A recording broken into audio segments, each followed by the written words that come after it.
Buenas tardes, bienvenidas y bienvenidos a este conversatorio titulado La prevención de los incendios forestales en Chile, impactos y respuestas de la comunidad. Mi nombre es Paula Villagra y seré la moderadora en el día de hoy. Bueno, damos inicio a este conversatorio, el cual ya es el segundo de la serie de conversatorios en temas de incendio organizado por el Centro del Fuego y Resiliencia de esos ecosistemas FIRESES de la Universidad Austral de Chile, en colaboración con el Centro de Ciencias del Clima y la Resiliencia CR2. Hoy nos acompañan representantes de distintas organizaciones y también de centros de investigación, quienes van a exponer sus visiones, experiencias y conocimientos sobre la prevención de los incendios en Chile. Conversar sobre la prevención en el contexto físico, social y ambiental en el que hoy se desarrollan los incendios en Chile puede ser bastante controversial. Históricamente hemos estado acostumbrados a prevenir y combatir los incendios. Sin embargo, en los últimos años, los incendios en Chile nos han demostrado que ya son parte de nuestro paisaje. Hoy hemos traspasado umbrales climáticos, sociales y ambientales que gatillan incendios extremos, y un claro ejemplo es el evento del año 2017 en la zona centro-sur del país. Este evento superó con creces la intensidad del fuego y la velocidad de propagación de eventos anteriores.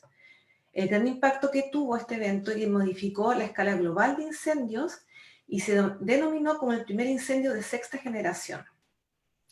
En este contexto surgen varias preguntas.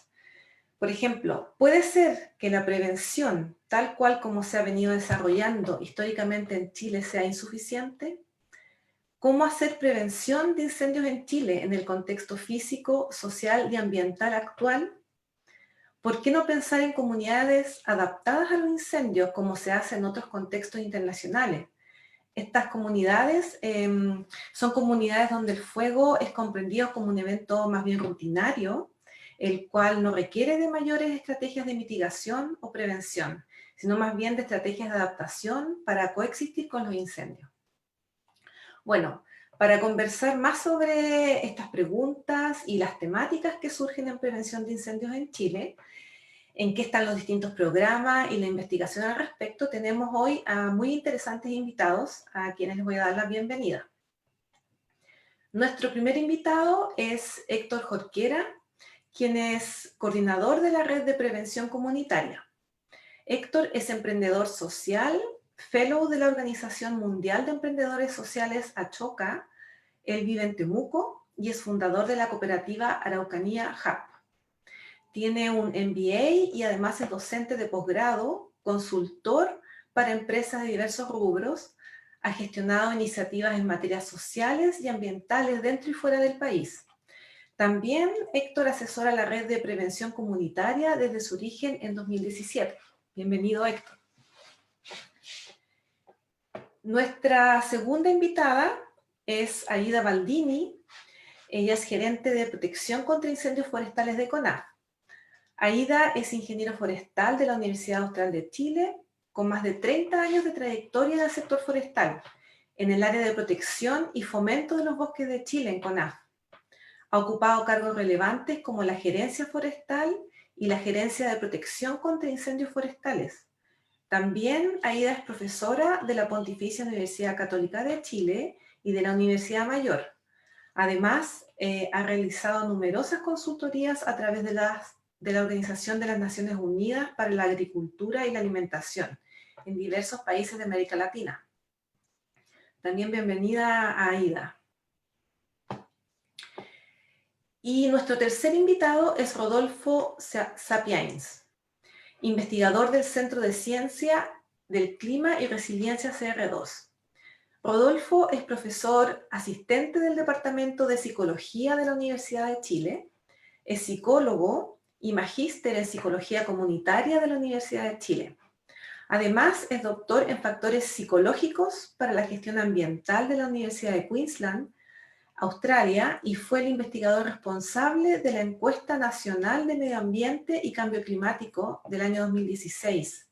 Esta encuesta fue desarrollada por el Ministerio de Medio Ambiente, la Universidad de Chile, la Pontificia Universidad Católica de Chile y el CR2.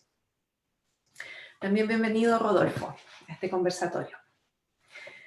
Bueno, la dinámica del día de hoy incluye la exposición de nuestros invitados por aproximadamente 15 minutos. Ya yo les voy a avisar a cada uno cuando queden un par de minutos antes de terminar, también para que tengamos buen tiempo al final para conversar sobre todas las temáticas que nos van a exponer. Luego de cada presentación realizaremos un par de preguntas que pueden surgir desde la audiencia y finalmente haremos una ronda de preguntas para seguir conversando sobre esta temática en prevención de incendios. Y terminaremos aproximadamente a las 18:30 horas. Le voy a pedir a la audiencia en particular que todas las preguntas y opiniones que tengan, que vayan surgiendo durante el conversatorio, las puedan hacer en la sección de comentarios de Facebook, que está a la derecha. Les agradezco que indiquen a quién va dirigida la pregunta y también pueden hacer preguntas que vayan dirigidas a los 3 expositores. Nosotros las vamos a ir registrando y las vamos a transmitir a los expositores. Bueno, sin más espera, vamos a comenzar el conversatorio con el señor Héctor Jorquera, a quien le doy la bienvenida nuevamente y también la palabra para que comience su exposición titulada Prevención comunitaria en zonas de interfaz. Adelante, Héctor. Muchas gracias, Paula. Agradecerle la invitación. Me parece que es sumamente necesario que distintos actores de distintos sistemas y organizaciones del país podamos conversar sobre este tema que, como sabemos, va a ser bien acuciante en las próximas décadas, a partir de todos los antecedentes científicos que los colegas nos van a compartir y de los antecedentes que maneja también la Corporación Nacional Forestal. Yo quiero contar brevemente, en el plazo de tiempo que nos han asignado, la experiencia que hemos desarrollado por 3 años con la red de prevención comunitaria, contar el origen, cuál es el alcance, cuál es la metodología de trabajo y finalmente cuáles han sido los resultados que hemos tenido y cómo y desde dónde podemos poner a disposición de la comunidad científica, de las organizaciones públicas y privadas, el trabajo que estamos haciendo, donde podemos encontrarnos, generar ahí enlaces.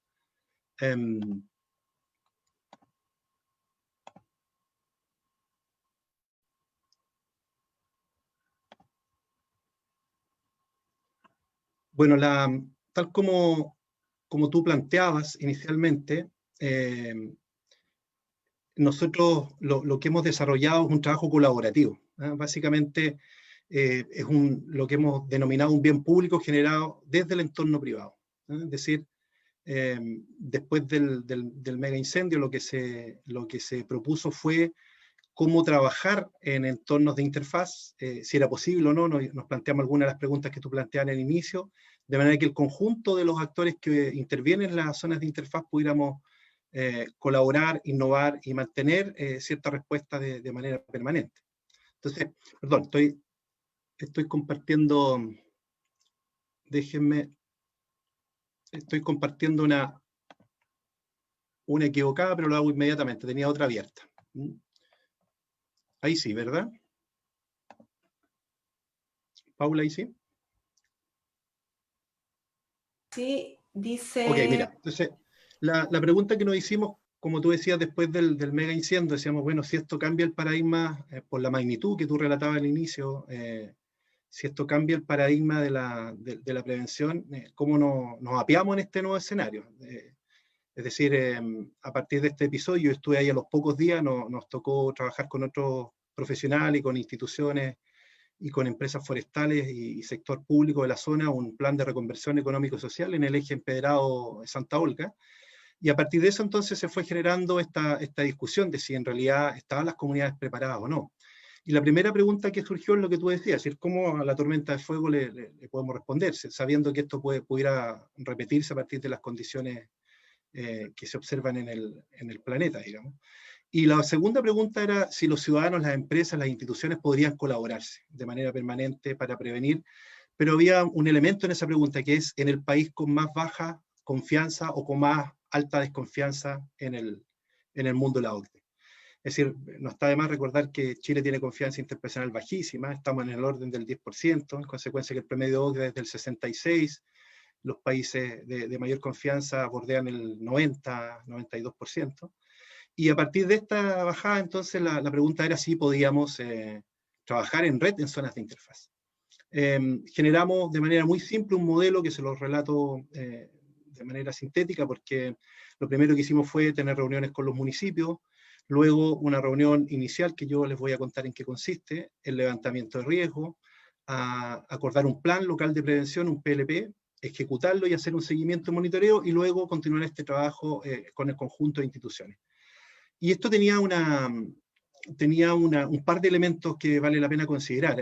Nosotros recibimos en este caso, el primer actor era Forestal Arauco, en este caso en la zona de Santa Olga Empedrado, y a partir de eso tomamos contacto con CMPC, con Corma luego en Comá, Comacisa, se fueron sumando empresas forestales. La idea era cómo desde la industria, que tiene sistemas muy complejos de protección, de combate, de prevención incluso, podía ponerse lo mejor del trabajo de la empresa en prevención al servicio de la comunidad. Y entonces este enfoque muy, muy liviano fue lo que nosotros quisimos prototipar y validar rápidamente en terreno. Y cuando digo rápidamente, fue rápidamente. Nosotros entre junio y diciembre del 2017 fuimos capaces de generar 250 comités. Me pareció una locura inicialmente, la meta eran 300, y por lo tanto la metodología tenía que ser ágil y el equipo tenía que estar muy bien entrenado. Por lo tanto recurrimos a lo mejor que había en ese minuto trabajando en zonas de interfaz. Y la primera función después del contacto con los municipios era entonces crear un comité. Estos comités no tienen personería jurídica, hay una composición, como decimos, muy, muy focalizada, son los actores relevantes. En la foto, en los bomberos podemos apreciar, por ejemplo, a carabineros, colegas de CONAFE, los bomberos, dirigentes vecinales, empresas forestales. De rojo está el gestor, por ejemplo, a su derecha o a mi derecha está Yasna, por ejemplo, que es una de las gestoras en la zona del Biobío, trabajando ya con el comité, poniéndolo en marcha. Esto demora 1 hora y media, se agenda a la semana siguiente el levantamiento de riesgo. En el levantamiento de riesgo nosotros hacemos una presto con expertos, personas con 25, 30 años de experiencia, y luego vamos a terreno y son los propios vecinos los que a través de un sistema muy liviano también van levantando los riesgos. Esos riesgos se levantan, como vamos a ver después, tramo a tramo en las zonas de interfaz que ellos habitan, y a partir de estos, en el plazo de dentro de un mes, ellos son capaces de generar un plan local de prevención, que como vamos a ver pone eje en los riesgos, pone eje en los responsables y va mirando entonces de manera coordinada qué acuerdos voluntarios es capaz de generar con qué actores de relevancia en ese territorio, tratándose en este caso desde los particulares que tienen pequeñas propiedades hasta grandes empresas, pasando por toda la institucionalidad pública. Entonces, los tramos que decíamos, los comités en general lo que hacen ahí es deliberar. Ellos tienen que hacer una reflexión sobre el territorio, sobre los riesgos, como dónde se generan, por qué se generan. Créanme que esto fue en el inicio una catarsis muy grande, además, porque veníamos recién del mega incendio. Teníamos un equipo de personas, de 30 personas, 24 gestores de prevención, diciéndole, mire, nosotros vamos a ser prácticamente los secretarios ejecutivos del comité, y con la desconfianza reinante en que en las redes sociales se decía que las forestales habían quemado sus bosques para cobrar los seguros. Ustedes entenderán que no era fácil lograr cooperación en las zonas que nosotros habíamos descrito como de las más riesgosas. Nosotros estudiamos cerca de 451 zonas de interfaz y terminamos trabajando finalmente en más de 300. Este es un plan, es muy, muy simple. Identifica el riesgo, la medida, el tipo de actividad, los responsables, los plazos. Aquí mantengo uno yo de los originales. Y por lo tanto esto permite después gestionar e ir haciendo seguimiento. CGE recibiendo su plan, Carabineros recibiendo su plan, ellos lo analizan, ellos evalúan después si pueden o no cumplir lo que la comunidad está solicitando, y de ser así pasamos a una etapa entonces en que vamos suscribiendo y haciendo públicos como compromisos, como promesas territoriales, los planes más que como un instrumento simplemente, digamos, de medida a cumplir un plazo determinado. La idea es generar una lógica de cooperación en terreno, interfaz por interfaz, aunque en una comuna pueden existir 15 zonas de interfaz. Finalmente, para ir comentando los avances, nosotros desde el 2017 hasta ahora estamos trabajando en 80 comunas de 7 regiones. Hemos constituido 339 comités. Si ustedes se fijan en la columna del medio, tenemos identificados los tipos de acciones que trabajamos. Abordamos acciones preventivas en un 50%, tarea de silvicultura preventiva o tareas físicas, digamos, reparación de infraestructura, de equipamiento, de infraestructura vial, educación, que tiene ya un 24%, y reacción coordinada un 26%. Reacción coordinada en la medida que los incendios se han ido incrementando en ferocidad, en gravedad, en daño, la gente ha ido dándole mucha mayor importancia. En un inicio esto era básicamente acciones preventivas. Quería la gente el cortafuego más largo y más ancho del mundo, instalado en su zona de interfaz, y luego las tareas de educativa y las tareas de reacción coordinada no estaban muy bien conocidas ni muy bien ponderadas. Hay 4.498 medidas. Nosotros cuando partimos el 2017 eran más de 10.500, por lo tanto, en la medida que esto refleja un poco el nivel de avance que hemos tenido, como decimos ahí, un 76% de ejecución en el último periodo, en los dos primeros tuvimos sobre el 90%, esto se nos complicó por razones obvias desde marzo a la fecha. Contamos con un sistema bien sofisticado de seguimiento, interfaz por interfaz. Nosotros podemos saber hoy día en cada una de nuestras zonas cuántos incendios han ocurrido, en qué día, a qué causas se atribuyen. Tenemos información que hemos coordinado muy bien ahí con CONAF, y podemos por lo tanto ir tomando medidas de gestión sobre la marcha, ir implementando nuevas variaciones en el ejercicio del trabajo, en aquellas zonas, por ejemplo, donde se nos va presentando mayor ocurrencia o mayor riesgo. Finalmente, más del 50% de las participantes son mujeres. Hay un promedio de 50,1 años, 3/4 partes son rurales, más del 50% tiene experiencia dirigencial y más del 80% nunca había participado en una experiencia de este tipo, digamos, constituyendo comité y trabajando de forma permanente. Todos los años vamos haciendo evaluaciones. Aquí hay un 74% de las personas que participan creen que la participación aumentó, sienten que hay mayor percepción de seguridad, y ellos, 9 de cada 10, sienten también que haciendo el trabajo con sus comités y sus comunidades hay mayor seguridad. Aquí algunas muestras de los trabajos que se han desarrollado en los compromisos de las empresas forestales con silvicultura preventiva. Hemos coordinado con obras públicas, con los municipios. Este es un puente, por ejemplo, en la zona de Litata, porque como veremos, las personas van desarrollando planes de reacción coordinada que implican protocolos de reacción. Hemos coordinado con las sanitarias, con la eléctrica, con los municipios, el trabajo directo en las zonas de tendidos de media tensión. Hay más de 7.000 participantes directos que van desarrollando tanto educación como limpiezas en los entornos y en las viviendas. Hemos impactado cerca de 50.000 personas. Quiero decir que en esto hemos estado coordinados de manera permanente en todas las zonas de interfaz con CONAF, con Carabineros, con los bomberos, con toda la institucionalidad pública que se aboca a este tipo de tareas. Y lo que decía, quiero terminar con esto, hemos diseñado un protocolo de emergencia que esperamos validar este año con las entidades del área, especialmente con CONAF y con ONEMI, y esto establece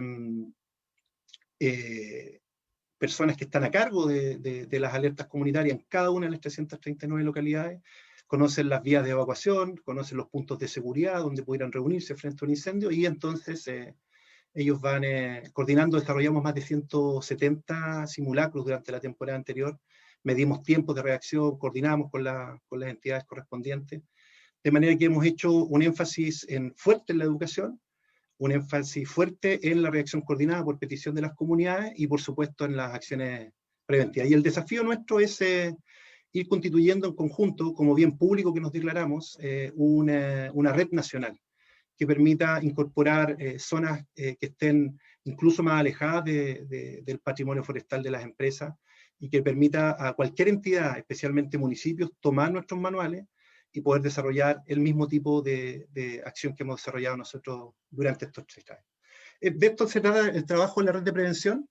Quiero enfatizar que este equipo de 30 personas trabajan permanentemente durante toda la temporada, durante todos los años, y como decía, hay una coordinación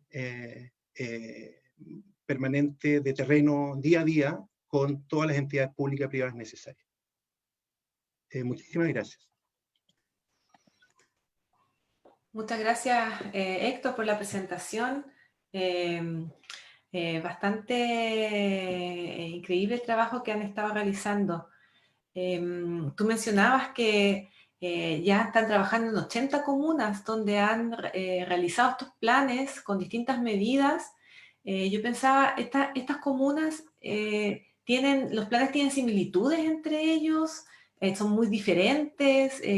¿Cuál es la visión que tienen al respecto? ¿Es algo, esta prevención se va trasladando en forma homogénea al territorio, la forma de hacer prevención, o va variando? Porque ustedes trabajan mucho con actores locales, involucran a todos los actores locales. Me imagino que hay algunos alcances, hay algunas variaciones que pueden variar de localidad en localidad. Por supuesto hay variaciones, pero en términos generales, nosotros, el 91% de nuestros comités se concentran en Biobío, un poquito más del 50%, Maule un poquito más del 25%, Ñuble, y el tipo de territorio va definiendo un poco los riesgos.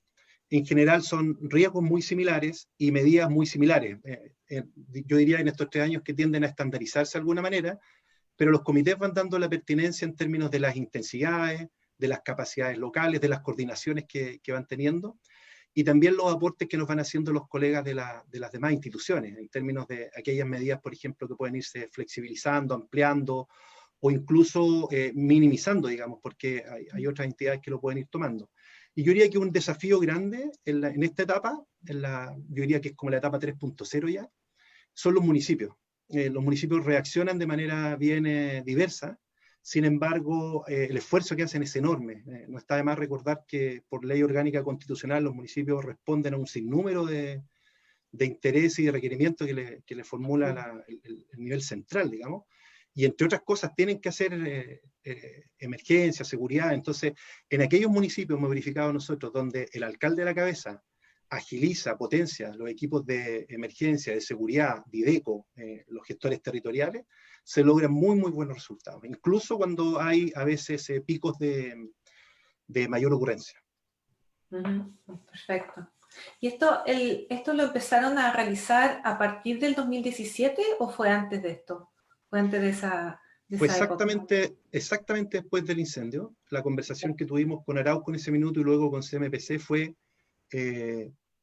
cómo se puede hacer prevención de manera conjunta con las comunidades, cómo se puede utilizar el conocimiento, la experiencia rica que la gente tiene tanto en organización comunitaria, en capital social, como en experiencia incluso de combate temprano. Nos encontramos con mucha ímpetu en eso, que nosotros tuvimos que frenarlo, digamos, en orden a estructurar los planes. Y eso nos permitió de a poco ir también, fíjense lo que estamos haciendo, hay competidores nacionales, globales, que colaboran en estas materias, y cada uno va manteniendo su identidad, tanto público como privada, y todos vamos entonces consiguiendo mayores niveles de colaboración, porque al centro están las personas, al centro están las comunidades. Y las comunidades tienen ritmos propios, tienen características propias, tienen sus propias desconfianzas. Yo tengo que contarles que hay comunidades que a mí personalmente me lo decían, mire, a mí no me interesan las forestales, a mí me interesa la prevención. Entonces, o bien sabe que yo no necesito hacer esto, y al tiempo después decir, ¿sabe qué? En realidad hagámoslo juntos, pero mantengo las mismas desconfianzas. Y ese es un proceso gradual, o sea, vivimos en un ciclo de desconfianza institucional y de destrucción de las instituciones permanentes que en territorios opera de la misma manera, digamos. O sea, tenemos que responder a esa desconfianza hablando de las desconfianzas. Claro. Voy a aprovechar de hacer una pregunta que llegó de la audiencia, de Esteban Ignacio Parra. Él pregunta si considera en su plan de cortafuego la protección de especies nativas y endémicas. Como ustedes se fijaron, son las comunidades las que definen con planimetría que nosotros les conseguimos los límites de su interfaz. Y por lo tanto, si en aquellas zonas de interfaz existe este tipo de especies para proteger, son protegidas, porque el foco está puesto sobre los villorrios, sobre las comunidades locales, digamos. Y estas comunidades son entonces las que definen 1, 2, 3, 4 tramos, digamos, y en torno a esos tramos adoptan las medidas en virtud de los riesgos que han detectado. Perfecto. Bueno, muchas gracias, Héctor. De seguro vamos a seguir conversando hacia la parte final del conversatorio. Ahora voy a dejar a continuación a nuestra segunda expositora, Aida Baldini, quien expondrá sobre las herramientas de gestión en incendios forestales. Bienvenida, Aida, te doy la palabra. Muchas gracias, Paula. Bueno, lo primero, agradecer la invitación, porque este es un foro, ¿cierto?, de académicos, de gente que puede realmente aportar mucho en todo lo que significa la prevención de los incendios forestales. Yo no les voy a hacer una presentación clásica de prevención, sino que les voy a mostrar parte de las herramientas que se han ido desarrollando al interior de CONAF para poder atender de mejor forma los incendios, y que a la vez nos llevan a determinar cuáles son las herramientas que nosotros realmente tenemos que usar en la prevención. Se van a dar cuenta que vamos a ir caminando en un sentido para llegar finalmente a ver cuáles son, dónde debemos nosotros realmente intervenir. Esta es una presentación, ¿cierto?, que hacemos entre 3 profesionales de CONAF, Jorge Saavedra y Jordi Brull, que deben estar por ahí. Bueno, lo primero es mostrarles que nosotros vamos evaluando los incendios temporada a temporada. Y por ejemplo, la temporada que recién terminó, la evaluamos con un indicador en realidad, un indicador de cuánto daño evitamos. Aquí nosotros se hizo una simulación de 63 incendios de magnitud, es decir, se tomaron 63 incendios que corresponden a más de 200 hectáreas cada uno. Estos 63 incendios implicaron 53.000 hectáreas afectadas, o sea, el 52% de la superficie afectada lo explican estos 63 incendios. Y lo que se hace es una recreación, ¿cierto?, del incendio que considera las condiciones climáticas, topográficas y la vegetación. Aquí nosotros vemos en el perímetro todo lo que es café, es efectivamente lo que llamamos al control, es decir, lo que efectivamente se afectó o se quemó. Y el resto, lo que ven en este color magenta, ¿cierto?, básicamente corresponde a el daño evitado por el combate. Y vemos que este es un incendio que se desarrolló en Chiguayante y pudo haber afectado muchísima vivienda, y efectivamente no solo viviendas rurales, sino que también viviendas urbanas. Aquí vemos, ¿cierto?, la superficie total de estos 63 incendios pudo haber sido de 223.000 hectáreas, pero solo afectaron 55.000, por lo tanto, la superficie del daño evitado fue de 167.000 hectáreas. Fueron amenazadas 328 localidades y 96.000 habitantes que pudieron haber sido afectados o haber tenido que ser evacuados. Aquí tenemos las pérdidas económicas por vegetación, ¿cierto?, por región, donde estuvieron ubicados estos 63 incendios, el control en pérdidas directas e indirectas. El control, ¿cierto?, fue una pérdida de 113 millones de dólares, pudiendo haber sido 401 millones de dólares, por lo tanto evitamos un daño de 289 millones de dólares. Y las pérdidas indirectas, que las entendemos perfectamente, ¿cierto?, de todo lo que significa una pérdida indirecta de vegetación, fue de 1.859, es decir, salvamos 1.382 millones de dólares en pérdidas indirectas por vegetación. Casas salvadas, 33.700, que significó 708 millones de dólares. Esto es un cálculo bastante fino porque se sacó el valor de las propiedades desde el servicio de impuestos internos y se calculó con el dólar a 800 pesos.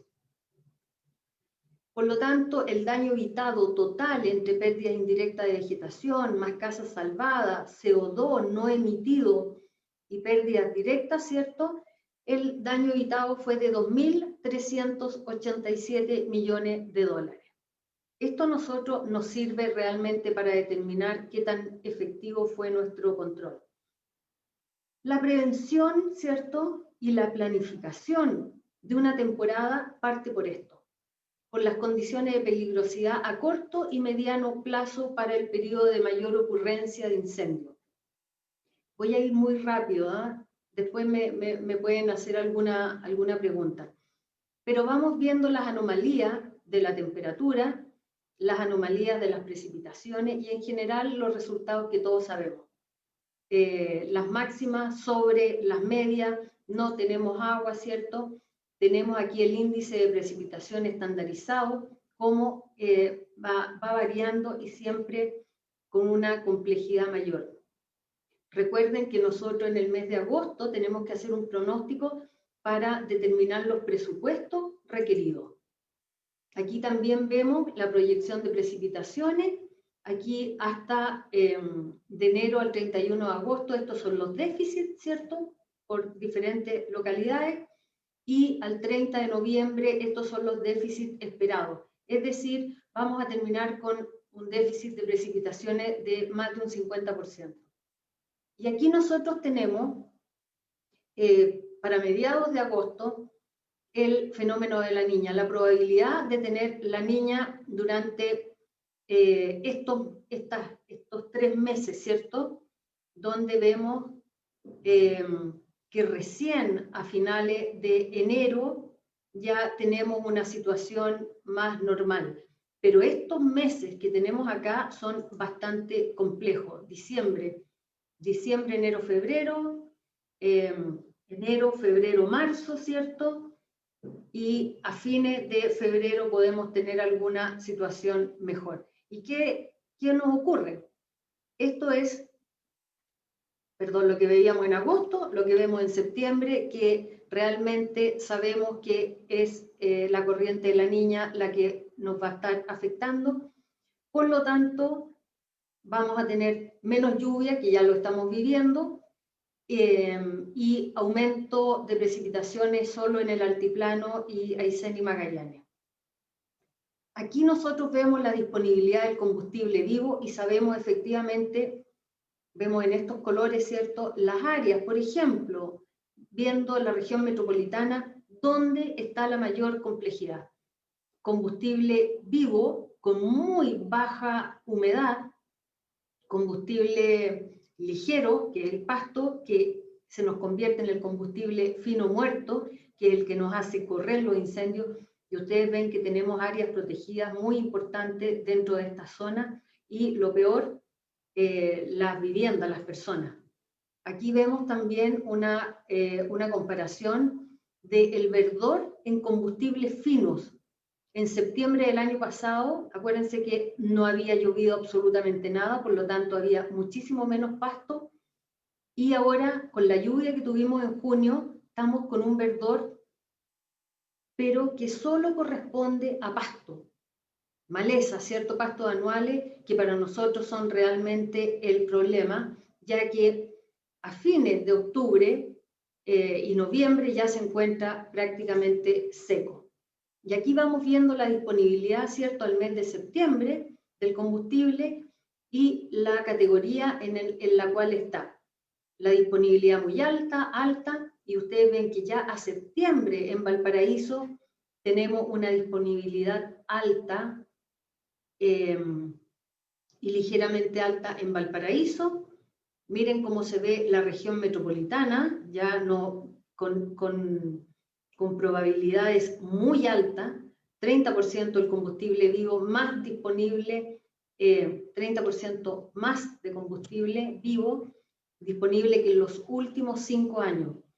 De ahí la advertencia, ¿cierto?, que nos hizo la mesa por el bosque esclerófilo, que es una realidad, que es lo que estamos viendo acá. Y esto al mes que ya pasó. Lo mismo en la región de O'Higgins. No les voy a mostrar todo porque en realidad lo tenemos para cada una de las regiones, el Maule, y vamos viendo, ¿cierto?, cómo se van presentando estas anomalías de precipitaciones, de temperatura, y vamos viendo mes a mes qué es lo que nos ocurre. Noviembre va a ser un mes muy complicado, vean ustedes las temperaturas, en general estamos sobre 0,5 a 1,5 grados más de lo normal. También las precipitaciones, vean ustedes, hay sectores muy, muy complejos. Y aquí tenemos un resumen de lo que nos espera la temporada.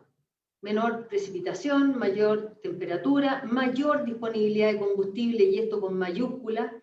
Nos encontramos con este combustible fino muerto, además del bosque que fue extremadamente estresado y que definitivamente aparece muerto. Ustedes ven, esto es prácticamente los cerros que están detrás de San Carlos de Apoquindo. Esta es la condición. Esta es una foto que nos facilitó Alejandro Miranda, ¿cierto?, de Curacaví, año 2019. Miren el año 2020 cómo está de seco. Y esta es otra de las preocupaciones, lo que decía Héctor, las comunidades, la gente que se construye casas entre medio del bosque. Esto para nosotros es lo más complejo. Créanme que gastamos muchísimos recursos, helicópteros salvando casas, y los incendios siguen corriendo por la vegetación. Volvemos, ¿cierto?, entre las herramientas que tenemos para determinar dónde van a ocurrir los incendios, nosotros movilizamos nuestros recursos a las áreas que se vienen más complejas, incluso con un análisis cada 3 días, como fue el fin de semana pasado, que tuvimos que movilizar y felizmente nos anticipamos a lo que iba a ocurrir. Y ustedes ven que tenemos la humedad, la probabilidad de ignición, la temperatura, la humedad relativa, las precipitaciones, la velocidad del viento, la frecuencia de incendios semanales y la causalidad intencional semanal. Nosotros juntamos esto y determinamos las áreas que representan el mayor riesgo. Y esta es la dirección de donde ustedes pueden verlo directamente. Aquí tenemos, ¿cierto?, una base de datos de 17 años, donde estamos en la semana 42. A la semana 42 se suman 351 incendios con 1000 hectáreas acumuladas.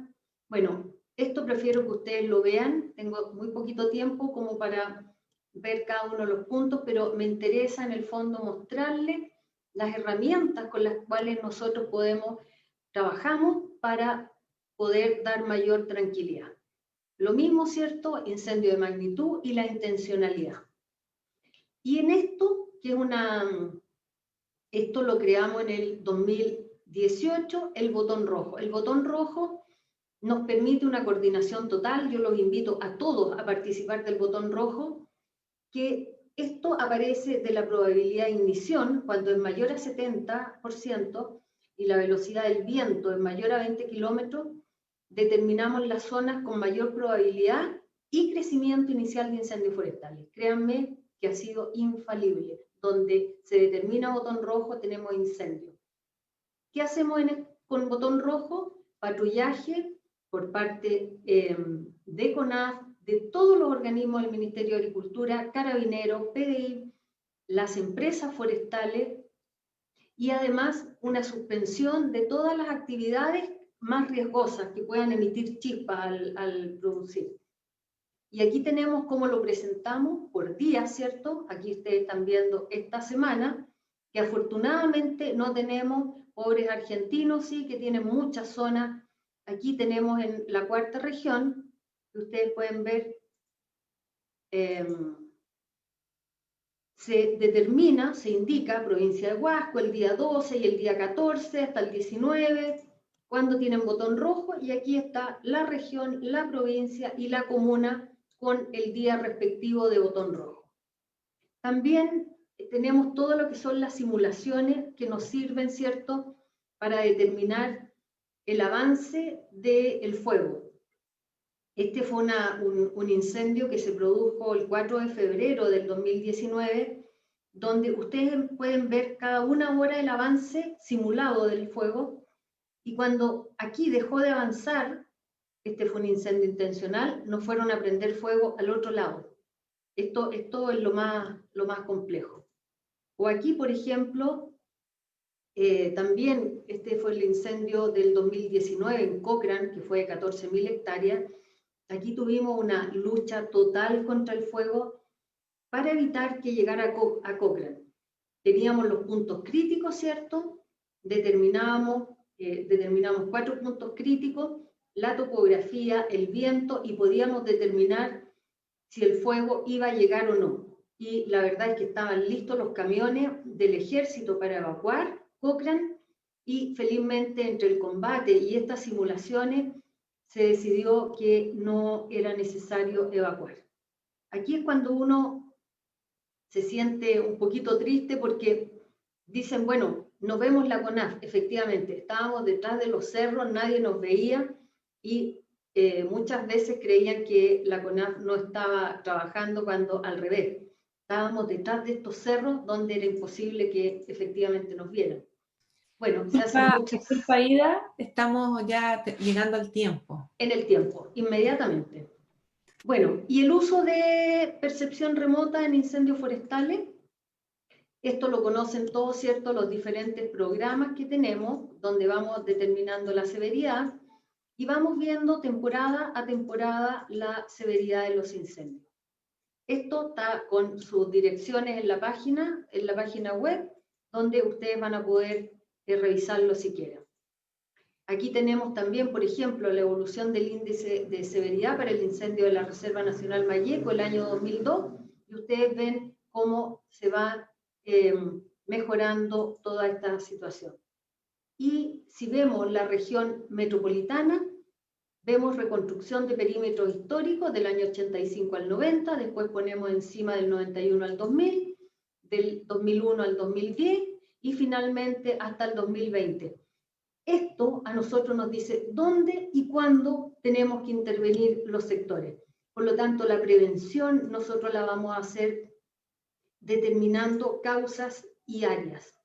Aquí el incendio de Los Vázquez, sabemos que cuando se dan ciertas condiciones, ¿cierto?, cómo va a avanzar, y en el fondo toda la historia de cómo lograr una mejor coordinación. Y aquí puntos estratégicos de coordinación o de gestión: la ganadería, las podas, sacar material. Y esto fue un incendio que le voy a pedir 2 minutos. Un incendio que tuvimos el fin de semana de 80 hectáreas en el Maule. Y imposible la detección, ya sea por humo o las tradicionales formas, sino que esto se hace todo con satélites de la NASA, ¿cierto?, que nos informan, nos llega la información a CONAF, y se fue a revisar, y nos encontramos, ¿cierto?, con este pequeño foco que apenas se ve, pero miren, está al lado del incendio de Agua Fría, aquí. Este es el nuevo foco y Agua Fría en esta zona. Se chequeó con uno de los aviones de CONAF este pequeño humito, pero miren lo que había pasado. Y nos encontramos con que el día 7 de octubre estábamos en estas condiciones, y el día 12, miren la diferencia en estos sectores. Después tenemos el análisis de severidad y nos vamos encontrando con sorpresa. Durante esos días tuvimos 5 focos de incendio. Este fue por el que llegamos y miren lo que estaba pasando. Y después vamos más atrás dándole seguimiento y nos encontramos, ¿cierto?, con que esos son sectores que tienen, miren la cantidad de incendios en un sector inaccesible. Créanme que hemos buscado senderos y no hay senderos en esa zona, no hay. Aparentemente todo se produce por el río, tampoco se puede descartar que sean incendios naturales. Y lo último, contamos con aviones de coordinación que nos entregan muchísima información en forma directa a la Central Nacional o vía los Pumas, que son los camiones grandes que tenemos equipados, ¿cierto?, para la transmisión, y nos permite ajustar perímetros, determinar el inicio de los incendios, simular a partir de los perímetros. Ustedes ven ahí muchísimo de lo que nos sirve. Además, ustedes comprenderán que cuando nos transmiten estas imágenes, nosotros no sabemos dónde está el incendio. Por lo tanto, también se usan cámaras térmicas que nos dicen efectivamente dónde tienen que seguir trabajando los aviones de combate. Muchas gracias, Aida, Muchas gracias. por la presentación. Me pasé un poquito. Bien interesante todo el tema, sobre todo el trabajo que están haciendo para anticipar incendios y riesgo. Vamos a dejar las preguntas para el final, para volver al tiempo y así podemos darle el pase al siguiente expositor. ¿Ya? Entonces, bueno, nuestro último expositor es Rodolfo Sapiens, quien nos presentará sobre las percepciones locales de los incendios y contribuciones para la prevención. Bienvenido, Rodolfo. Gracias, Paula. Tomarme el tiempo, ya. Bueno, gracias por la invitación. Creo que es súper importante hablar de estos temas, de prevención en particular, porque es parte del problema, ¿no? La tendencia a reaccionar sobre situaciones en vez de prevenirlas o anticipar escenarios. Entonces, eso es muy importante. Bueno, yo les voy a contar de una perspectiva distinta porque lo que vamos a ver acá es un estudio que hicimos en la ciudad del Paraíso y que por lo tanto representa otro tipo de interfaz, no con plantaciones forestales activas donde conviven comunidades, sino que estamos hablando de la ciudad de Valparaíso, ¿no? Con todas sus complejidades. Entonces primero les voy a contar un poco del contexto y los métodos de investigación que hicimos, y luego compartir los principales resultados y aprendizaje de este trabajo que lo pudimos hacer gracias a la colaboración de hartas personas, ahí están todas mencionadas. Y bueno, el foco en Valparaíso tiene hartas justificaciones, pero tal vez lo más importante es que es la segunda ciudad más importante de Chile, bueno, con Concepción son la segunda, tercera ciudad más grande, y aquí ocurren muchos incendios, ¿no? Sabemos que en la ciudad del Paraíso hay más de 100 incendios cada año, ¿no? Y que los incendios en zonas de interfaz en la misma ciudad se han incrementado sostenidamente en los últimos 15 años.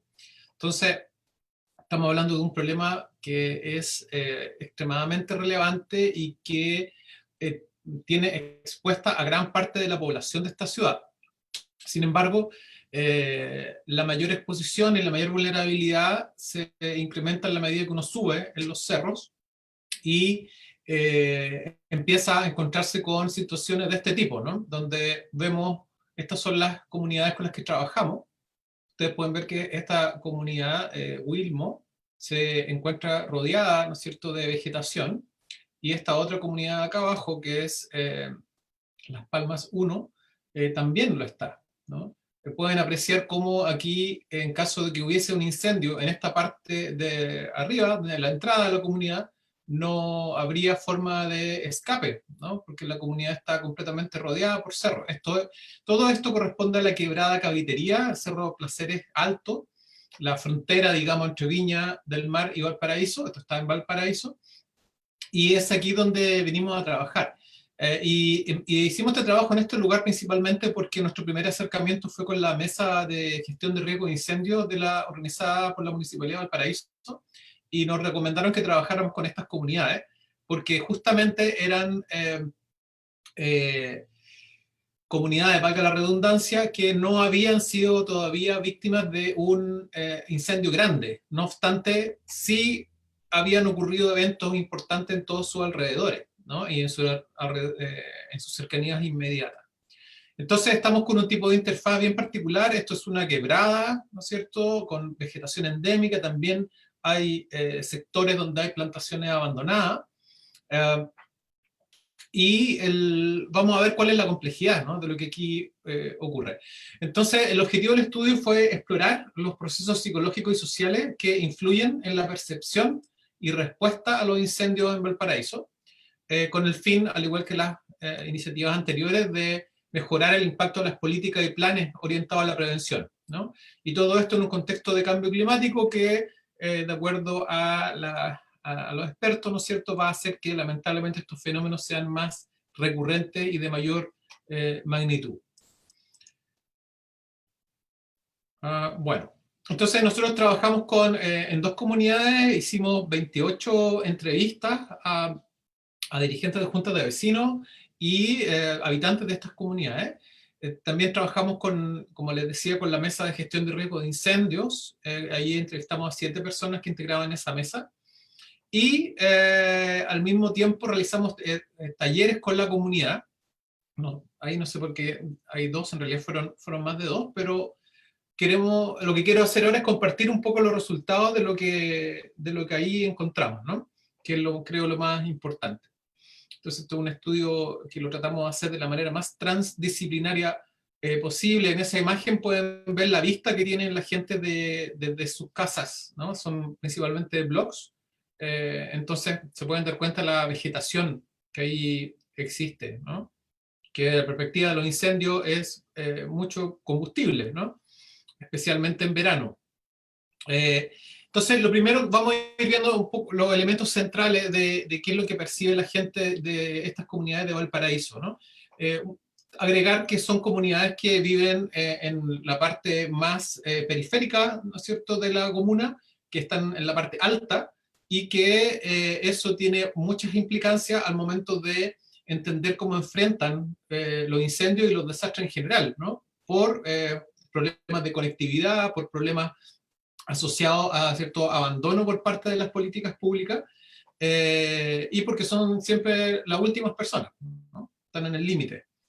Y lo que observamos acá, ¿no es cierto?, es que las personas efectivamente, todas han tenido una experiencia directa o indirecta, ¿no?, con incendios en la ciudad de Valparaíso, y que las atribuciones de causalidad, que era uno de nuestros intereses, es bastante compleja. No es que el incendio se produzca por un solo motivo desde la perspectiva de las comunidades, sino que son eventos multicausales. Vamos a ver en detalle esas causas en la lámina siguiente.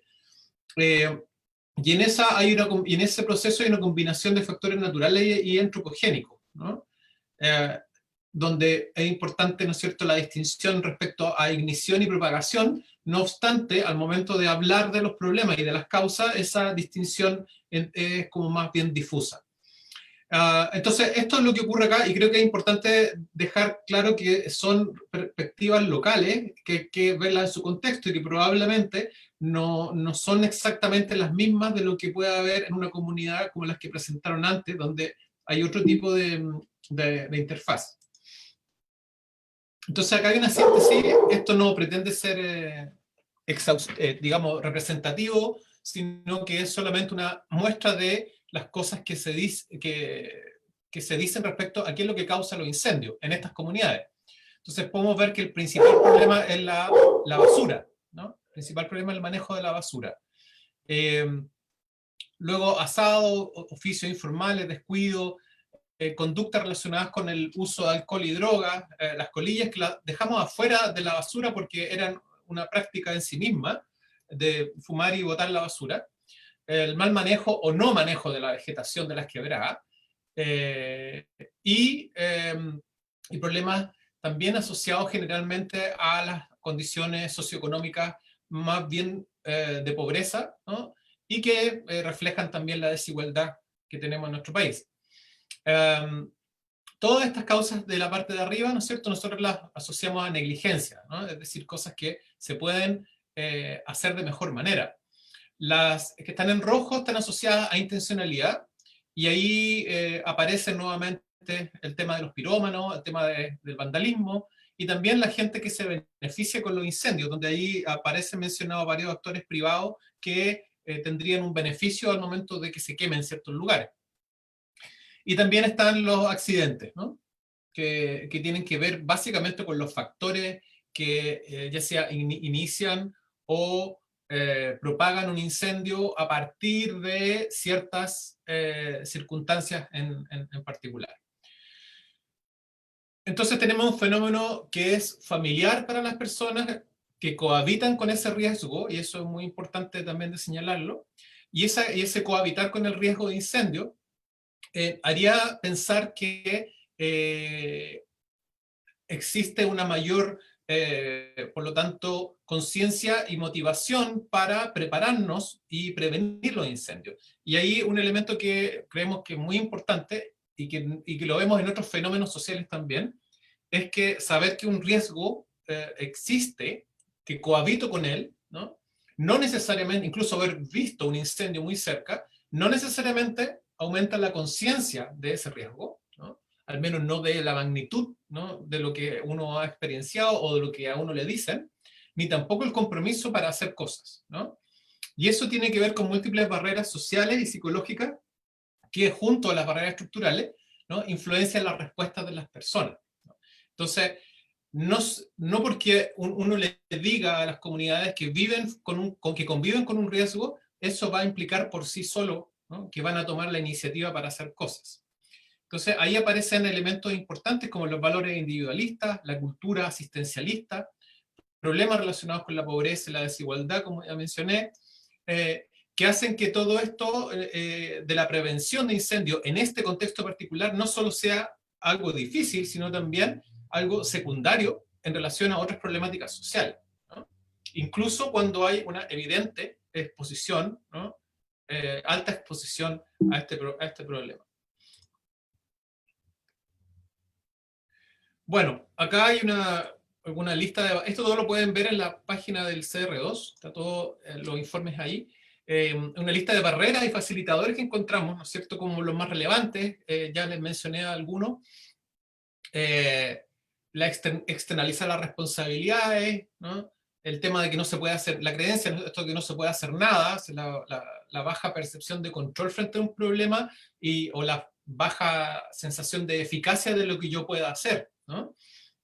Frente a lo cual, nuestra principal sugerencia es que uno tiene que distinguir aquello que se puede controlar de lo que no, que parezca obvio, pero muchas veces lo que no se puede controlar termina siendo como el gran obstáculo que impide que hagamos cualquier otra cosa, ¿no? Y también es muy importante los temas estructurales sociales en condiciones de pobreza donde la gente convive con temas de delincuencia y de narcotráfico severos. Es muy complejo que se pueda hacer algo si eso se desvincula de los distintos sectores que tienen que trabajar la problemática social en su conjunto, ¿no? Y la falta de tiempo también, que en estas comunidades es un tema muy importante porque la mayoría trabaja, ¿no? Y está tiempo completo afuera en trabajos que generalmente son mal remunerados y que implican también que se reduce la posibilidad y la cantidad de personas que finalmente se pueden involucrar y que efectivamente terminan siendo siempre pocas personas, muy motivadas, generalmente mujeres, ¿no? Y eso obviamente que resta, ¿no? a las posibilidades de hacer algo. Bueno, ahora, lo importante sí es que, al igual que se ha observado en otros fenómenos, y esto lo he leído harto con la situación actual del COVID, que esta creencia de que en situaciones de crisis la gente como que se desespera y colapsa, y en realidad cuando uno ve el tema de los incendios, lo que más observa es que pasa todo lo contrario, ¿no? Y es decir, que se activan las redes de cooperación, de confianza, de reciprocidad, el capital social, y eso a nosotros nos quedó muy claro en este trabajo que hicimos en estas comunidades, porque efectivamente las personas que estaban ahí en situaciones de emergencia se ayudaban unas a las otras. Entonces el desafío era cómo transformar eso en colaboración pre-emergencia, ¿no? Y ahí fue lo que hicimos en los talleres. Ustedes pueden ver en estas imágenes que fueron talleres en que participó personas de distintos lados, bomberos, carabineros de la municipalidad, etcétera, acompañando a la gente de estas comunidades. Y ahí esto fue lo mismo que le presentamos a ellos ese día, que en la devolución que le hicimos. Pensábamos que es lo que, en el fondo esto es lo que ellas mismas nos dijeron a nosotros, ¿no? Y lo que salió en estos talleres. ¿Cuáles fueron las cosas qué son las cosas que sí nos ayudan, ¿no? A enfrentar los incendios? Entonces, tener conciencia del problema, obviamente que estar preparado, aprender de las experiencias anteriores, que es muy importante, recuperar ese aprendizaje y sistematizarlo, querer y cuidar el lugar que uno vive, ¿no? Líderes que se preocupan por todos los vecinos, la solidaridad que aparece en la emergencia, como ya lo mencionábamos, el conocimiento sobre el territorio, la confianza y la colaboración entre los vecinos, y la coordinación entre la municipalidad, con las juntas de vecinos y otras organizaciones sociales. Por otro lado, las cosas que no nos sirven, ¿no es cierto?, es como hablábamos, el pensar que no podemos hacer nada, el individualismo, no darnos el tiempo para organizarnos, el desinterés, no hacer nada y esperar que el gobierno o la MUNI hagan todo, la baja participación de los vecinos, la falta de recursos materiales, la desconfianza entre los vecinos, y sobre todo en este contexto de delincuencia y tráfico de droga, y un tema que es extremadamente difícil, que es la desconfianza hacia las autoridades en nuestro país, que es un tema muy transversal y que dificulta hacer todo en distintos niveles de gobierno. Bueno, y ya para ir entonces terminando, señalar, bueno, lo positivo en estos casos es que igual había un grupo de personas con alta conciencia respecto del riesgo, ¿no? Personas que tenían experiencia, que saben cosas de... Ahí me estoy autoavisando que se me acabó el tiempo. Ahí está. Personas que tienen un conocimiento previo y que puede ser importante, y que existen estas redes de solidaridad, ¿no? Que se activan en emergencia, pero que hay que activarlas en la prevención. Y por lo tanto, bueno, insisto, todo esto lo pueden ver en la página del CR2, en los informes sobre incendios. Nuestras principales recomendaciones es tener conciencia de estas barreras, de estos facilitadores, y al mismo tiempo enfatizar 4 puntos principales. El primero es que la prevención de incendios tiene que ver con el ordenamiento o la planificación territorial, ¿no? Y que eso tiene que ser intersectorial. Y esto es particularmente importante en la ciudad de Valparaíso, donde eso no ocurre, ¿no? Hay que integrar las capacidades de las comunidades locales, de quienes están viviendo en esos territorios, ¿no? Y hay que destinar financiamiento a la prevención. Y de ahí la mayor como llamado al municipio en particular es a profundizar en el trabajo intersectorial, en una visión integral del problema. Eso a nosotros nos consta los esfuerzos que se han hecho en la Municipalidad de Valparaíso, pero es una municipalidad que no tiene recursos para poder hacer muchas más cosas. Entonces es algo que también implica coordinación intersectorial entre servicios, entre niveles de gobierno, y por lo tanto destinar recursos a aquellas regiones y ciudades, comunas que más lo necesitan, porque no es suficiente con lo que hay. Bueno, eso es la presentación que tenía. Ahí están los productos que ustedes pueden encontrar en la página CR2, también una publicación que ya sacamos con la síntesis de lo que les estaba mostrando, esta que está acá. Así que eso sería todo. Muchas gracias, Rodolfo, por esta mirada desde la psicología, ¿no es cierto?, al tema de la prevención, sobre todo destacando barreras y oportunidades que aparecen para afrontar el tema. Me llamó, antes de seguir con las preguntas que vienen de la audiencia, me llamó la atención algo que mencionaste respecto de que no porque se conoce o se percibe el riesgo, indica que la comunidad va a tomar acciones de prevención. Me llamó la atención porque cuando miré una diapositiva donde habían causas de negligencia, las causas en base a negligencia, accidente, yo pensé, bueno, se puede tomar eso y hacer un set de actividades de prevención en base a eso, para evitar todas esas causas de incendio, pero si se conoce el riesgo, como que no estaría dando cabida a eso, sino esa conciencia de tomar una acción preventiva. Claro, bueno, como en todos lados hay gente más comprometida que otra, gente más involucrada, hay gente que tiene más tiempo, más posibilidades de hacerlo, etc. Entonces, el tema es que, claro, para las personas que ya están convencidas, lo que uno tiene que focalizarse es en las acciones, ¿no? Esto es lo que hay que hacer. Y eso fue un poco lo que hicimos también en la devolución.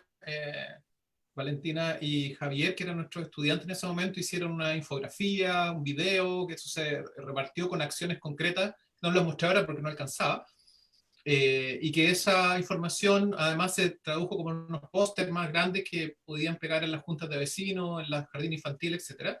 Y difundir por WhatsApp, ¿no? Y por redes sociales, como infografía muy simple con las acciones.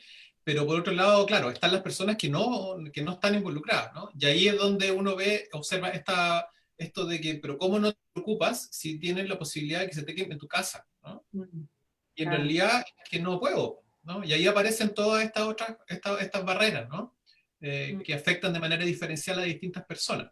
Entonces, eso creo que es importante tenerlo presente porque muchas veces la gente no se involucra, no porque no sepa, ¿no? Entonces es una pérdida de tiempo seguir diciendo que tienes que preocuparte porque mira lo que va a pasar, sino que es por otras razones, ¿no? Y tener claridad sobre esas otras barreras, en el fondo, nos puede ayudar a trabajar mejor con las comunidades. Exactamente. Gracias, Rodolfo. Hay varias preguntas, así que vamos a empezar con una ronda de preguntas para los expositores. Hay una para Aida Baldini, de Luis Andrés Cancino, que dice, según la prognosis de incendios forestales para esta temporada, ¿cuáles han sido las acciones preventivas que se han hecho o coordinado según la información que ustedes manejan y poseen, ya que noviembre y diciembre son meses críticos? Sí, efectivamente, nuestra preocupación... No te escuchamos, Aida. Algo pasó. Ay, perdón, ahora sí. Ahora sí. Básicamente lo que hemos hecho ha sido programar, no solo duplicar, yo le diría que triplicar los cortafuegos que ya se tenían pensados para esta temporada.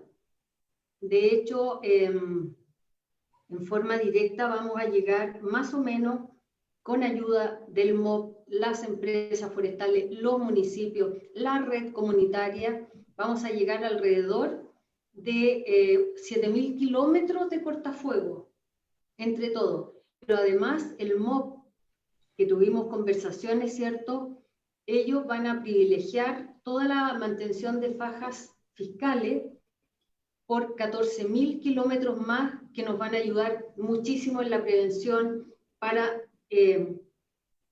evitar una de las causas mayores de incendios, que son los transeúntes. Por lo tanto, alrededor de los caminos se está haciendo un gran trabajo. Lo otro son ya áreas mucho más complejas que fueron producto de los incendios del 2017. Ahí estamos haciendo una gran inversión donde se están metiendo maquinaria pesada, trituradora, donde quedaron todos estos troncos del gran incendio, las máquinas, ¿cierto? Estamos haciendo grandes cortafuegos que permitan aminorar el paso del fuego y poder nosotros también trabajar desde la tierra cualquier incendio que se produzca en esa zona. Además de las campañas usuales, y se agregó un trabajo más, que es determinar la causa exacta. ¿Por qué se están produciendo los incendios? Lo que les mostré recién del fin de semana, nos damos cuenta que vamos a tener que hacer acciones donde creíamos que no llegaba gente, pero obviamente está llegando. En algunos sectores, ¿por qué le quieren quemar a un determinado predio constantemente?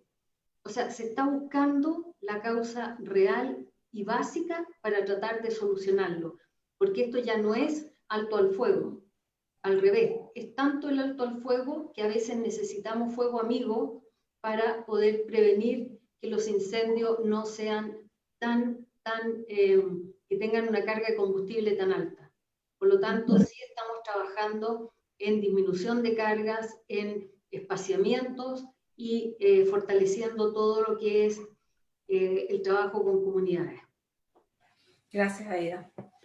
Hay otra pregunta para Héctor Jorquera, en relación a, la hace Alex Elgueta, quien consulta qué instrumentos legales regulan directamente la prevención y o mitigación del riesgo de incendios forestales en los procesos de producción maderera, en cuanto a cómo y dónde plantar. Él dice, entiendo que existe un protocolo de plantaciones que es solo indicativo. Sí, yo creo que esa respuesta la puede dar mejor Aida, puede subsidiarme. Yo entiendo que hay un protocolo nacional en la materia y respecto de lo que a nosotros nos toca vivenciar en las localidades, en las zonas de interfaz y en las comunidades, hemos puesto mucho ojo y acento en algo que Rolando Pardo de CONAF enfatizaba mucho cuando partimos este trabajo, que era las ordenanzas locales. Yo recuerdo haber estado en Hualqui conversando con un alcalde que me decía, mira, yo prefiero enfrentar la querella del propietario ante la provisión de acceso a que se me queme la comuna porque el propietario no quiere que entre con maquinaria a combatir el incendio para allá. Entonces, uno cuando empieza a ver situaciones locales en que prima la propiedad privada por sobre los derechos de los comunes, digamos, hay instrumentos que hay que perfeccionarlos, como no, las ordenanzas son un instrumento. Como se decía también, Rodolfo, bueno, los instrumentos de planificación territorial, sin ninguna duda, contribuyen mucho y sabemos que Chile tiene un déficit enorme en eso, como tiene un déficit también en coordinación. Por lo tanto, el esfuerzo que estamos haciendo hoy día, todos los colegas, como ha enfatizado ahí hoy día, en esto es concurrir con coordinación, porque podría ocurrir que tengamos una situación en que la normativa esté, pero no se aplique, no exista reciprocidad en el uso de la norma. Entonces, y por otra parte, creo que esto está muy ligado también a la percepción, como decía Rodolfo, del locus de control. ¿Dónde está esto? O sea, si yo creo que esto está fuera de mí y solo depende de una norma, la norma vendría a suplir el riesgo y vendría a controlarlo todo. Pero sin embargo, si pensamos que esto tiene que ver conmigo, con mi comunidad, con mi familia, con mi territorio, y empezamos a tener pequeños efectos en el corto plazo, y ese es el proceso en el que hemos puesto énfasis nosotros, ese capital social va aumentando y por lo tanto la deliberación de una norma que sea mucho más inclusiva, que sea mucho más pertinente y que sea eficaz, nos parece que va a ser mucho más viable, digamos, desde el punto de vista político y técnico. Gracias, Héctor. Aida, ¿te gustaría complementar esta respuesta? Porque Héctor está muy, muy al día en realidad. Así es que solo decirles que efectivamente, más que pautas indicativas que están en este momento, estas se incluyeron en los planes de manejo. Los planes de manejo es el instrumento que regula un bosque. Por lo tanto, se exigen ciertas normas básicas de prevención que deben ser ejecutadas.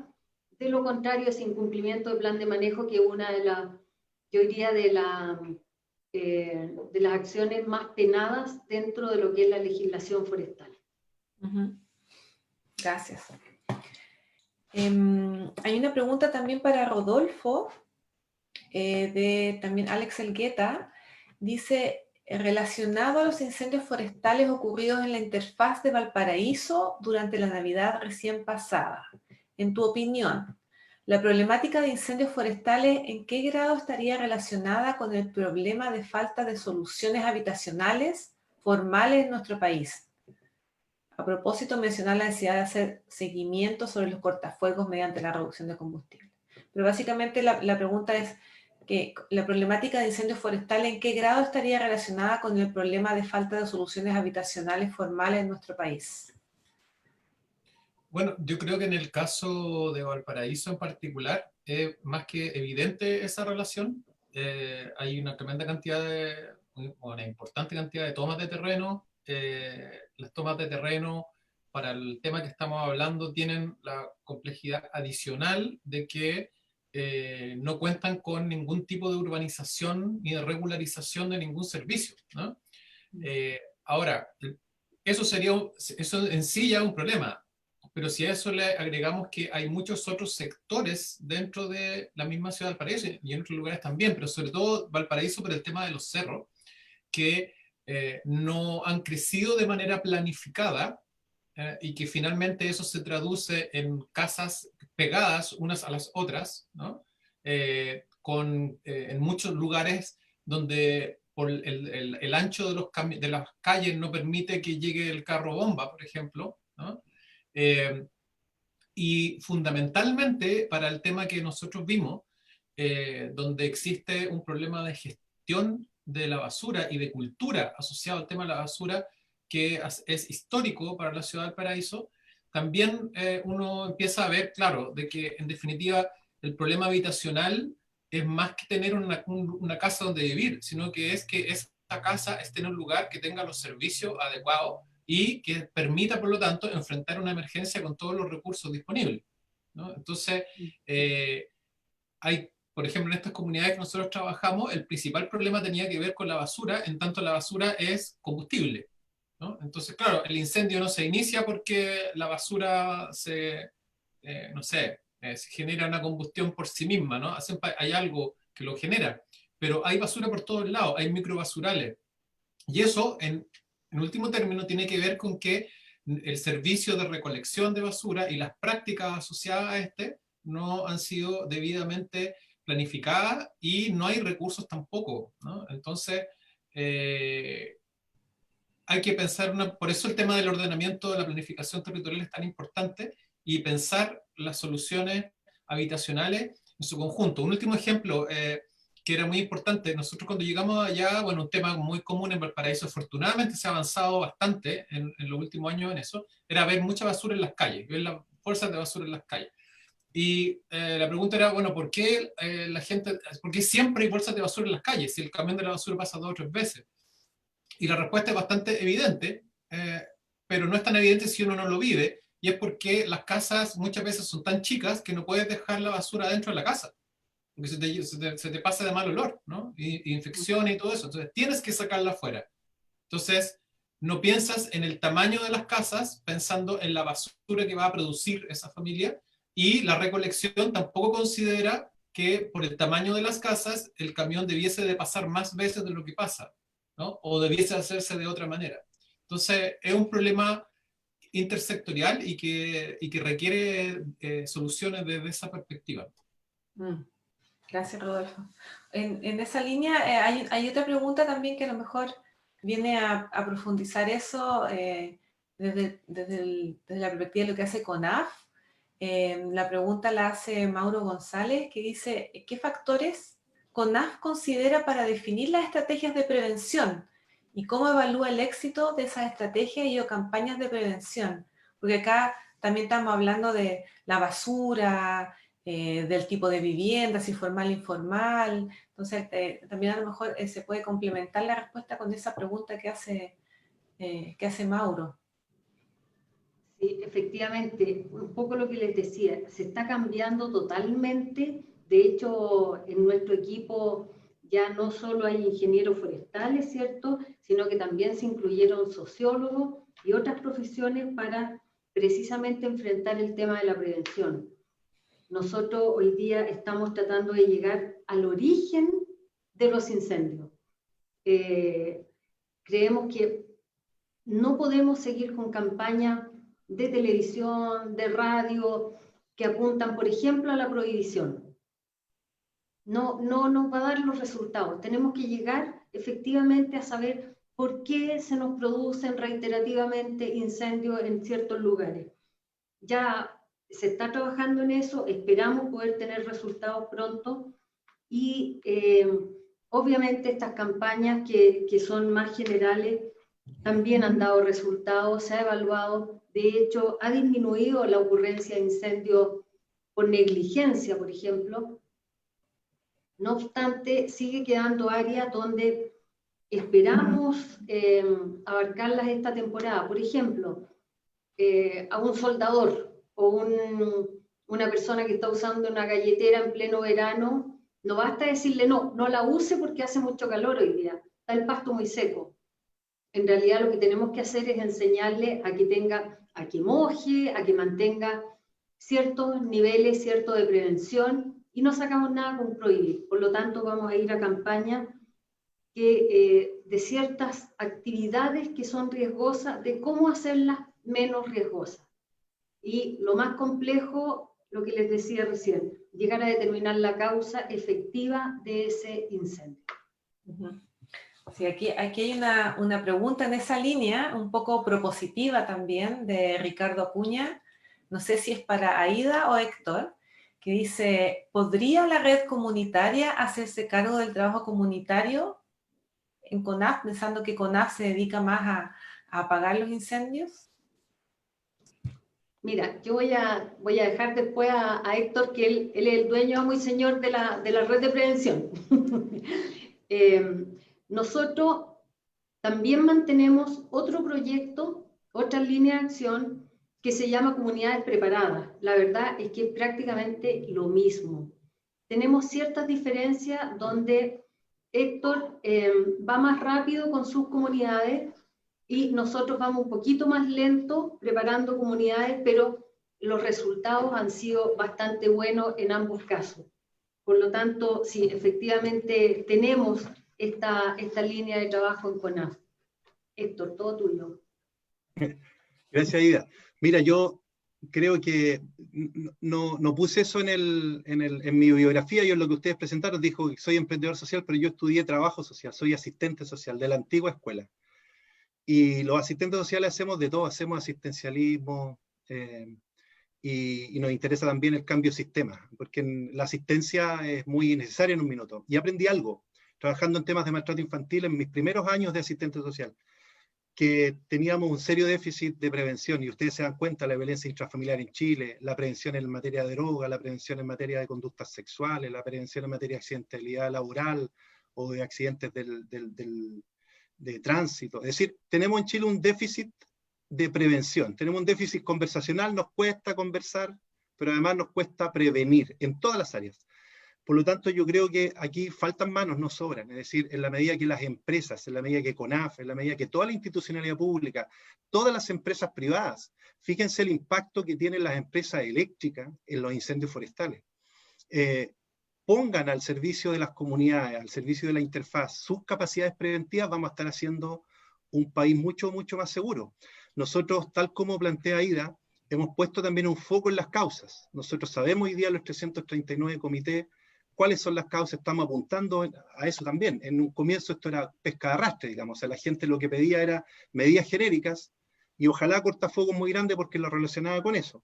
Pero sin embargo, toda la capacidad preventiva, fíjate, y con esto termino, cuando advertimos que esto de la movilidad, de la interacción y del mayor riesgo por el efecto de COVID nos va a impedir desarrollar con más énfasis cierto tipo de actividades, como decía Aida, que apuntan a las causas, por donde transita la gente, por donde transitan vehículos, donde la gente hace fogatas, donde las personas hacen cierto tipo de trabajo, de prácticas culturales como el carboneo, por ejemplo, o el pan con horno, etc.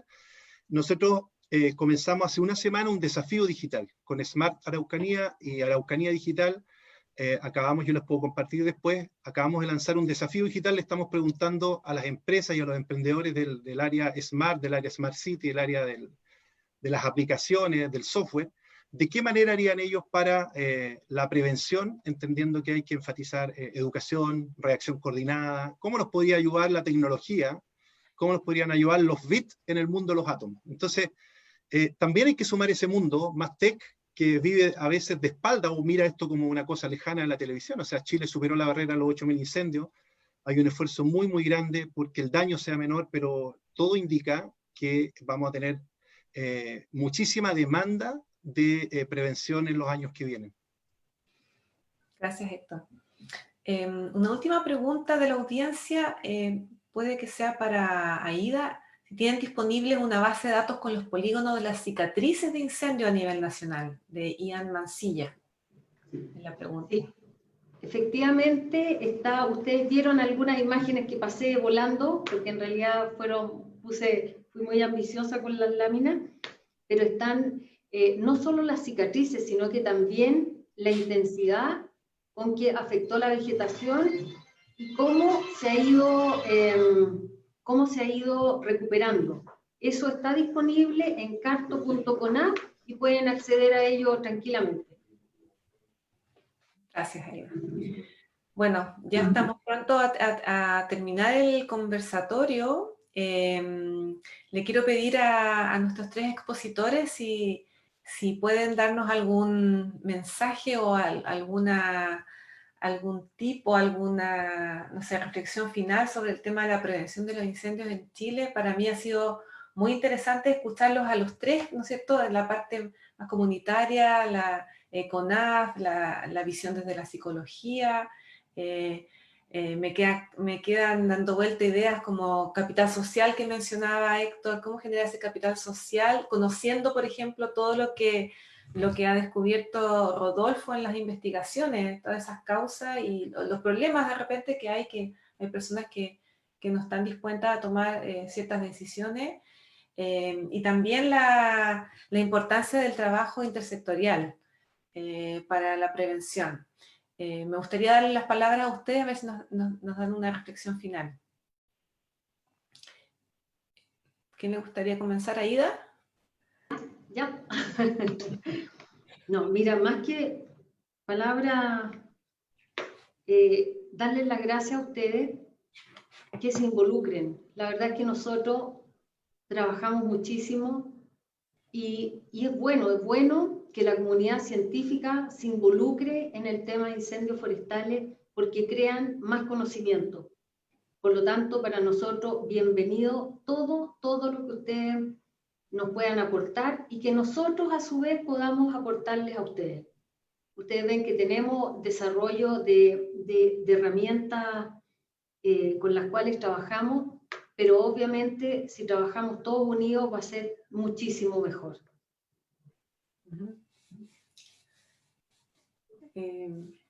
Héctor. Sí, yo, bueno, aparte de agradecer la invitación, me parece que ha sido una muy buena conversación y creo que podemos encontrar puntos donde converger. Nosotros cuando comenzamos, como decía al inicio, el impulso lo dieron las empresas privadas y siguen impulsándolo y manteniéndolo, dándole el soporte económico, financiero. Y eso es relevante, es decir, invitar a las empresas, por ejemplo, que generen bienes públicos en un país donde muchas veces son bien vilipendiadas, entendiendo que además, si uno compara la cantidad de millones de hectáreas que tiene Chile que proteger, se va a dar cuenta que probablemente de 20, 22 millones de hectáreas hayan 2 o 3 millones que son plantaciones forestales y el resto es todo el patrimonio natural de todos los chilenos. Por lo tanto, todos los esfuerzos de coordinación, de cooperación que hagamos, pueden ser a veces hasta insuficientes con las condiciones globales que estamos viviendo. Cuando comenzamos nosotros decíamos, y por eso acuñamos la frase cuidamos lo que queremos, porque a las comunidades las invitamos a cuidar a sus familias, sus vidas, sus bienes, su entorno. Las empresas, cómo no, por eso son empresas, cuidarán su patrimonio y las comunidades aledañas que tanto le importan. Y los colegas públicos, por supuesto, cuidan lo que es de todo. Y en ese esfuerzo coincidimos todos en la zona de interfaz. Así que yo creo que la ciencia tiene mucho que aportarnos en esta materia. Yo abro el espacio para que tengamos a partir de estas 80 comunas, estas 339 localidades, verdaderos laboratorios territoriales para poder ir a conocer mejor cómo está ocurriendo la prevención. Gracias. También agradecer la invitación, la oportunidad de conocer a Héctor, a Aida, sin duda que yo creo que vamos a conversar después de esto, de posibles colaboraciones. Y nada, bueno, un poco para de los temas que yo me dedico, yo creo que el principal mensaje es que no necesariamente la gente va a implementar acciones porque se le diga que lo haga, o que se le diga que es importante, o porque vivan incluso el riesgo. Y que por lo tanto es súper importante conocer a las personas con las que se va a trabajar y de ese modo apuntar a aquellas cosas que son las que están dificultando que haya mayor compromiso de la gente, ¿no? Porque no es solamente un asunto de voluntad, finalmente, ¿no? Y que eso también varía porque no es lo mismo un incendio en Empedrado que uno en Valparaíso, ¿no? Por múltiples razones. Y recordar también que los incendios lamentablemente afectan, como suele suceder generalmente, a las personas más pobres, ¿no? Y eso también yo creo que es otro indicador de la desigualdad que tenemos en nuestro país y que la prevención es algo que, como bien lo sabemos, se habla mucho, pero se hace poco, ¿no? O se hace menos de lo que deberíamos, ¿no? Y esfuerzos como los que nos ha contado Héctor o Aida son súper importantes, pero acá se necesita invertir, ¿no? Necesita que el Estado invierta muchísimo en prevención, ¿no? Y eso es algo que uno puede escucharlo en un montón de otros temas sociales, pero es verdad, ¿no? Tenemos que cambiar esa cultura chilena de la reacción, ¿no? Y empezar a anticiparnos, proyectar escenarios y hacer eso de manera participativa. Así que muchas gracias por la oportunidad. Sí, gracias a todos ustedes, expositores, por participar hoy día de este conversatorio, también a la audiencia por participar activamente con preguntas tan interesantes en este conversatorio que fue organizado por el Centro de Fuego y Resiliencia de sus Ecosistemas, PIRESES, de la Universidad Austral de Chile, en colaboración con el Centro de Ciencias del Clima y la Resiliencia CR2. Bueno, un agrado haberlos tenido hoy día y como decía Rodolfo, también yo creo que este tema va a dar para seguir conversando entre nosotros y también entre entre muchas otras personas de la comunidad. Muchas gracias.